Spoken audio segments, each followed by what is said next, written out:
Bueno, te volvemos a repetir la consigna de hoy, que es para vos, ¿qué es producir? Podés llamarnos al 299-691-7597 y participás de un sorteo de una merienda o un desayuno en Rosolina Restobar. Bueno, ahora vamos a conversar con el subsecretario de Ambiente y Producción del municipio de Contralmirante Cordero, Ricardo Verdugo, para que nos cuente un poquito de su proyecto. Buenas noches, Ricardo, un gusto tenerte con nosotros. Estamos en el programa Nancy y Manuel. Buenas noches. Buenas noches, Nancy. Un gusto tenerte con nosotros. Bueno, en realidad yo te hice un mensaje porque leí una nota en el diario. Nosotros en este espacio charlamos sobre producción. En la primera parte del programa decíamos que producir es crear, es transformar. Y hay un aspecto que tiene que ver con la dimensión de hacer eso en lo personal, y hay un aspecto que tiene que ver cuando esa transformación y esa creación se hace en un ámbito social, organizativo e institucional, como es el proyecto del Centro Experimental Agroecológico que están desarrollando ustedes. Realmente me pareció excelente la propuesta y quería que los oyentes tuvieran la posibilidad de conocer un proyecto que implica un modo de producir.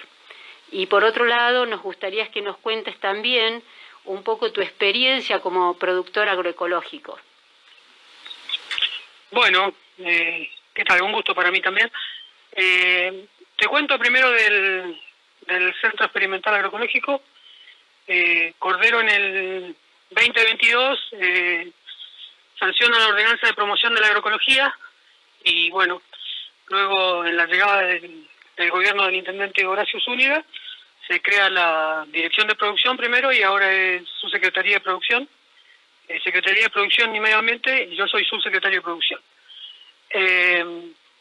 Al tiempo de realizar varios trabajos en la dirección, aparece un predio en el que, bueno, pensamos con otras personas en realizar esta experimental agroecológica.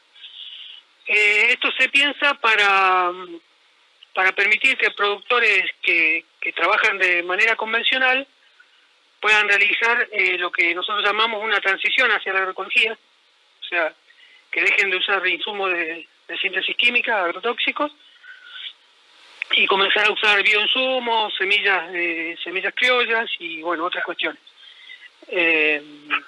Esto es para evitarle a estos productores riesgos económicos, o sea, porque llegar a convencer a los productores de que vuelvan a producir como producían antes tiene todo un camino, porque primero se los convenció para que produzcan de esta manera y ahora le aparecemos con que tienen que producir de otra manera. Entonces, bueno, hay que volver a revisar eso y hacerlo con muchísima responsabilidad, porque los productores convencionales de hortalizas viven de eso, es su ingreso. Entonces, no podemos ir con una cuestión que no sea verdaderamente seria, la manera de producir, ¿no? Que les permita vivir, claro. Claro, y se arriesga muchísimo. En la agricultura siempre se arriesga, ¿no? Pero la mayoría son productores hortícolas que vienen de Bolivia y bueno, y su única fuente de ingreso es esto. Y entonces los riesgos que ellos tienen son muchísimos. Están sometidos a un paquete tecnológico que le venden las semilleras y alquilan la tierra, alquilan el puesto en el mercado. Entonces ellos tienen muchos temores. Bueno, y nosotros trabajamos en eso y este centro justamente es para eso, para que ellos puedan desarrollar cada uno hasta 2 hectáreas sin pagar alquiler, solamente aportando un porcentaje bajo de la producción y poder hacer este camino, ¿no? Que va a llevar un tiempo. Qué buen proyecto. La verdad que me parece excelente que bueno, que el municipio se implique en ese desarrollo cuando lo necesitamos tanto, ¿no? Porque por un lado tenemos el desarrollo de los hidrocarburos que se ha instalado firmemente en esta región, y teníamos la producción convencional que usaba esos agroquímicos. El hecho de que haya gente como es tratando de salir de esa lógica de los residuos, nos parece muy interesante. Buenas noches, soy Manuel. Quería consultarte porque me llama la atención, me produce curiosidad que en esta época donde parece que todo está como mucho más asentado hacia la producción inmediata, económica, rápida, más segura, y sobre todo institucionalmente se está desarmando ese Estado con mirada más social. ¿Por qué, cómo aparece en un municipio esta intención de empezar a ir en contra de la corriente? Bueno, este es un planteo que realizan en algún momento un par de productores, o sea que hablamos en su momento con la gestión anterior, acompañado por algunos técnicos de INTA y otros lugares. Habían casos en Contaminante Cordero de producción agroecológica, con un nivel de producción bajo, pero que se abastecía en varias familias. Se elevó el proyecto, yo creo que tuvo la visión el intendente de tomarlo. En su momento el intendente era Fabián Gali, ahora el intendente es Horacio Zúñiga, quien toma la gestión y la decisión de llevar esto adelante. Para mí con mucho coraje y bueno,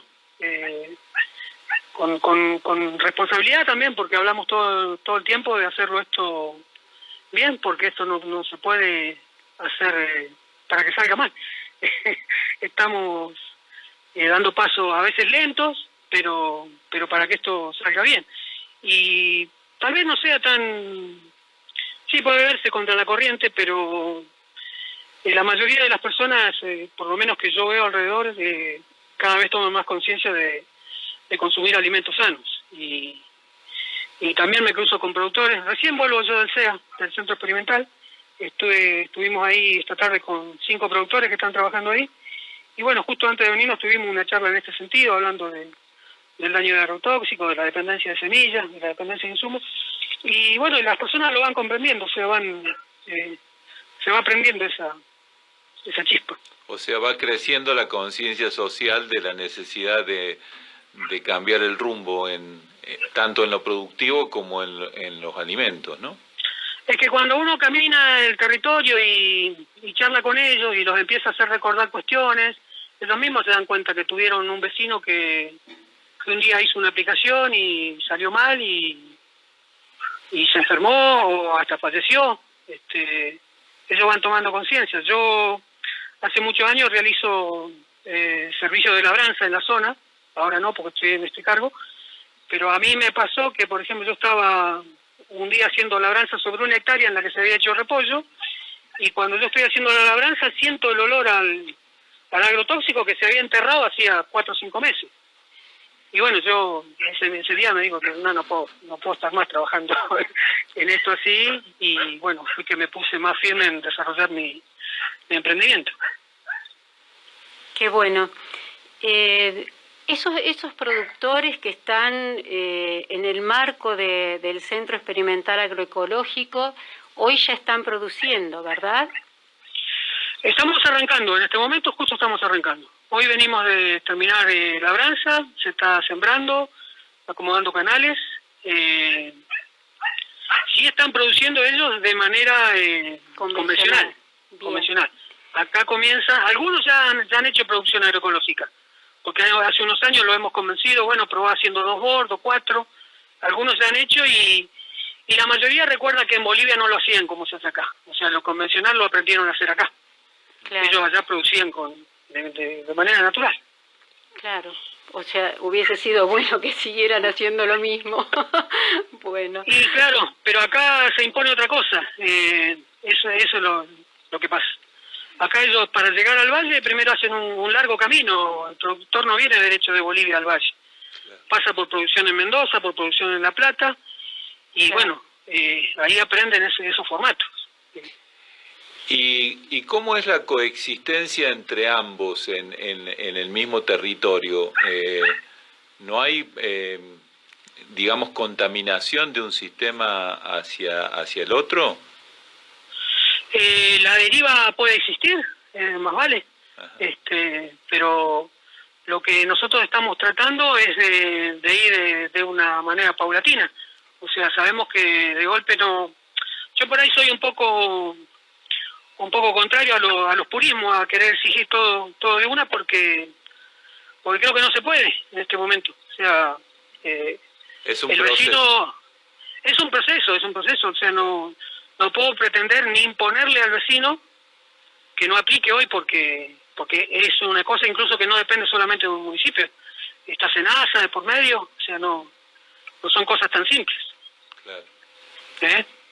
Pero yo creo que paulatinamente esto se va contagiando. Hay municipios que ya están incrementando formatos parecidos. O sea que... Bien, buenísimo. Algo suena. Sí. ¿Tienen previsto hacer alguna estrategia de inserción de esos productos agroecológicos en la región? ¿Cómo, si nosotros quisiéramos contactarnos con esos productores que están generando alimentos agroecológicos, ya tienen previsto el cómo se va a hacer o qué tendríamos que hacer? Contanos vos si han charlado de ese tema y Sí. cómo lo tienen proyectado. Desde el municipio se plantea armar una feria, un predio ahí contra Almirante Cordero. También hay otros sistemas de venta. Yo cuando me dedicaba a eso usaba el sistema Agricultura Sostenida por la Comunidad, que era un sistema que yo en un predio que trabajaba yo era 1 hectárea y abastecía 15 familias. Esas 15 familias me pagaban un monto mensual y todo lo que salía de la chacra durante el año iba para esas 15 familias, una entrega semanal.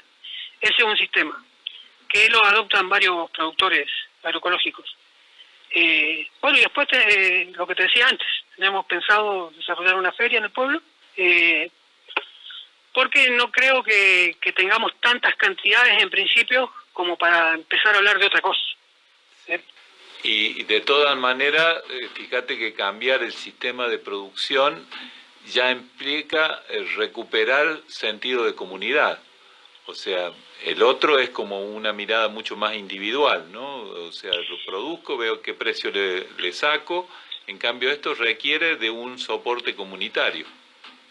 Sí, totalmente. O sea, empieza a transformar también la sociedad. Sí, hace un ratito hablaba con los productores que tal vez ellos se matan haciendo 5 hectáreas y produciendo agroecológico con un sistema de comercialización claro y sin pretender llenarse de dinero, tal vez trabajando 1 hectárea puedan sostenerse, vivir. Exactamente. Es y no dejar la mirada salud sobre la vida en general. Claro, y no dejar la salud ahí, sí. Sí, por otro lado, este esquema que vos decías, bueno, yo producía y abastecía a 15 familias, genera como una corresponsabilidad social entre quien produce y quien consume, y ambos se cuidan entre sí, digamos. Esas dos figuras terminan fortaleciendo el arraigo comunitario y el arraigo de un modo de hacer agricultura en este caso, ¿no? Sí, y es muy interesante en la zona, porque la zona en la que vivimos, el aparcelamiento de la zona es minifundista, es agricultura familiar. Claro. Entonces, es ideal para tomar estos formatos. No es una región en la que podamos hablar de producciones a gran escala que le convenga a empresas, por ejemplo, ¿no? Claro. Te hago una pregunta, con el tema del uso y distribución de agua, ¿cómo lo manejan? Bueno, con el ejido contra Almirante Cordero es un ejido de agua, o sea, tiene agua que le por muchos sobra. lugares, No, sobra, pero falta. O sea, ¿Sí? que por una cuestión de distribución. O sea, Claro. contra Almirante Cordero tiene el río, tiene donde nace el sistema de riego, un canal que lleva 80 metros cúbicos por segundo. Después tiene el Arroyón, que lleva 10 metros cúbicos por segundo. Y de ahí surgen distintos sistemas de riego en estos parajes, ¿no? En el OTG, paraje el 15 y paraje el Arroyón. Esos sistemas no están todavía bajo un orden, bajo consorcio, ¿no? Entonces lo que hicimos este año es arrancar por el OTG, que era el sistema que estaba más fácil para encararlo, y bueno, trabajamos junto con el Departamento Provincial de Agua, INTA y PAF, para poder lograr un ordenamiento del sistema. Bueno, la figura legal que aparecía, que podía actuar, era el municipio. Entonces se creó una ordenanza para poder regular y administrar los sistemas de riego, varios sistemas de riego que tiene la zona. Debe tener entre 5 y 7 sistemas por lo menos. Entonces, bueno, estamos trabajando en este sistema y, bueno, así paulatinamente iremos avanzando en distintos sistemas. Este que intentamos ordenar ahora cubre 270 hectáreas, que más de la mitad está con alfalfa. Qué interesante, la verdad que esto de recuperar tierras, de enriquecerlas y de que los pequeños productores puedan seguir produciendo es un gran proyecto. Y por otro lado, que el municipio se implique en el sistema de riego junto con instituciones que hacen el soporte técnico, también es ejemplificador, ¿no? Porque el municipio va a cuidar el agua, estas instituciones van a cuidar a los productores, el modo de hacer agroecología. La verdad que es muy interesante y que en particular yo voy a ir a ver cómo es, porque yo hace muchos años que trabajo relacionada a la producción y tengo otros compañeros que trabajan en convencional, digamos en agricultura convencional, y yo siempre trato de comprar aquellos productores que hacen agroecológico, ecológico, o que directamente aquel que produce en su lugar, ¿sí? Porque es importante sostener ese tipo de agricultura que la hacen los pequeños productores y que cuidan su producción, ¿sí? Así que bueno, el fortalecer el sistema de ferias, las redes comunitarias de intercambio de semillas, de alimentos, creo que es muy importante en estas épocas.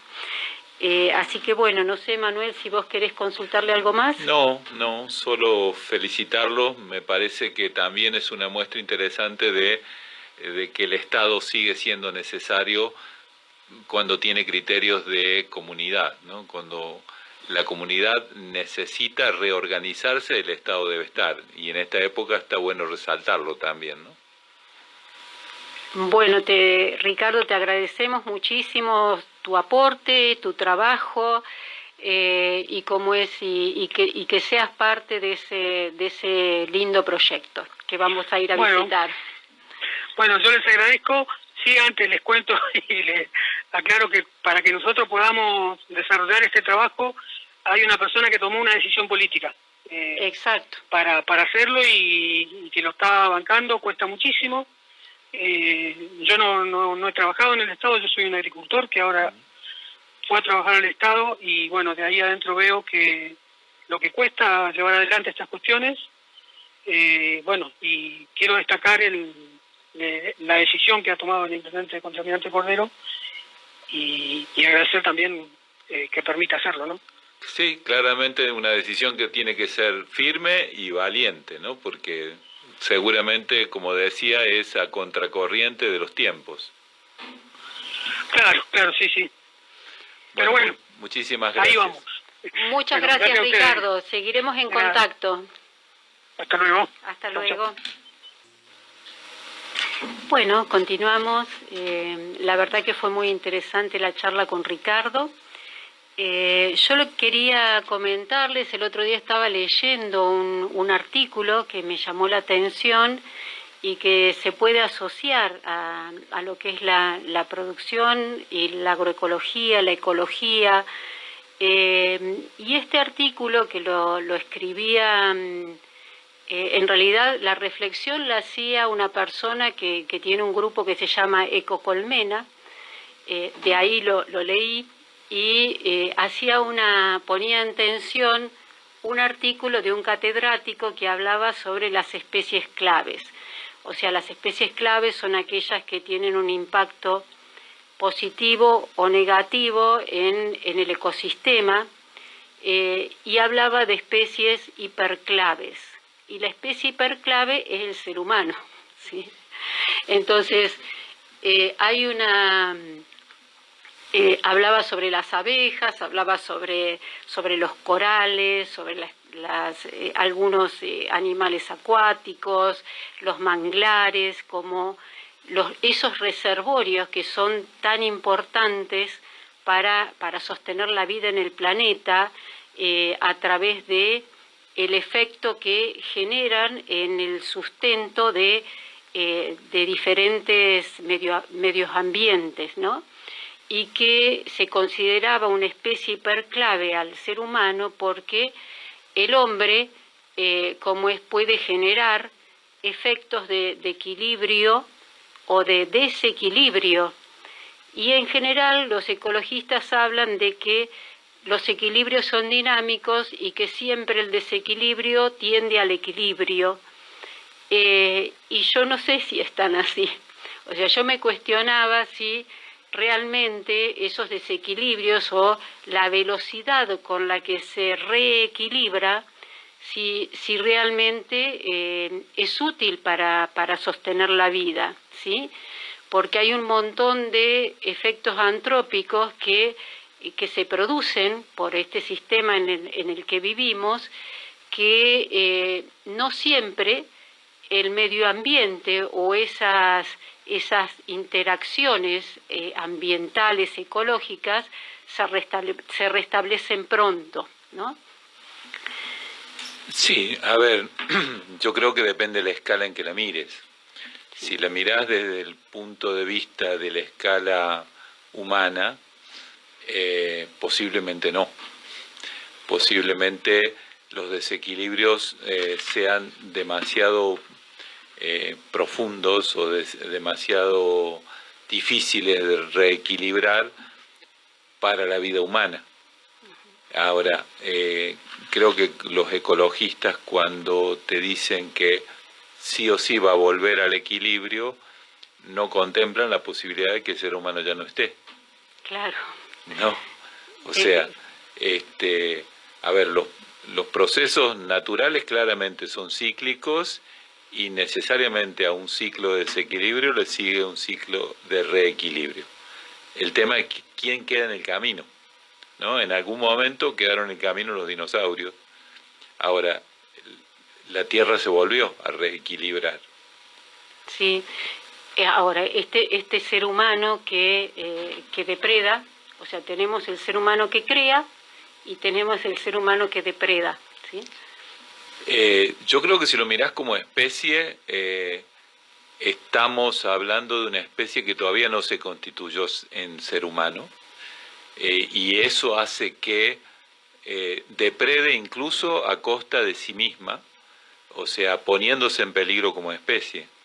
O sea, creo que el egoísmo que es propio de este prehumano que vivimos, esa especie de exageración del lucro, exageración de la conveniencia de pequeños grupos a costa del resto, nos está poniendo en peligro como especie, y ese sistema, que no podemos llamar humano, es el que está generando tanta depredación y tanto desequilibrio, ya ni siquiera solo en la naturaleza, también sobre nosotros mismos. O sea, se están produciendo conductas, se están produciendo actitudes, se están produciendo formas de relacionarnos entre nosotros que son absolutamente desequilibradas. O sea, el solo pensar de que se está produciendo 5 o 6 veces más de los alimentos o de los productos que la humanidad necesita. Y hay un 60% de hambrientos, 60-70% de hambrientos, eso te está hablando de un enorme desequilibrio. Sí, y de más de un 40% que se pierde en el proceso o porque se desecha en la cadena productiva. O sea que hay un tema de distribución que también nos habla de que no se nos contempla a todos, ¿sí? Y además de la cantidad de cosas que se producen siendo no solo innecesarias, sino contraproducentes. O sea, por ejemplo, hablando simplemente de cuando se cambiaron los envases por el plástico. Hoy se está envenenando los océanos con plásticos y se sigue produciendo plástico, cuando en realidad en algún momento teníamos ya antes desarrollado un sistema de envases que eran cíclicos. O sea, el envase de vidrio no solo que no contaminaba, sino que era reutilizable. Pero, claro, en algún momento alguien vio el negocio de hacer envase de aluminio, de hacer envase de plástico, y fue convenciendo al resto de la sociedad, así como se convenció de los agrotóxicos, y ahora vemos que es inconveniente y hay algunos que están tratando de volver. Todavía no podemos volver de ese tema del envase de uso y tiro. Sí. Bueno, ya vamos terminando nuestro programa. Creo que como síntesis, que quería, en este artículo decía que lo que sostiene la vida son las relaciones y no los individuos. Entonces quería recalcar esta frase porque para constituirnos en seres humanos, como seres conscientes, tenemos que establecer relaciones donde veamos la humanidad en el otro. Por eso es que si nos vamos a convertir en seres humanos, tenemos que dejar de ser individuos y tenemos que constituirnos en comunidad. Así que bueno, este va a ser nuestro último programa de producción, o sea, del área de producción. Nos estaremos viendo próximamente. Y Yenu, contanos quién ganó el desayuno a la merienda. El desayuno lo ganó y merienda Ismael. Bueno, Ismael, te ganaste entonces el desayuno a merienda en Rosolina Restobar. Y los esperamos el próximo miércoles, que va a ser el cierre del año, ¿sí? Muchas gracias por escucharnos. Buenas noches.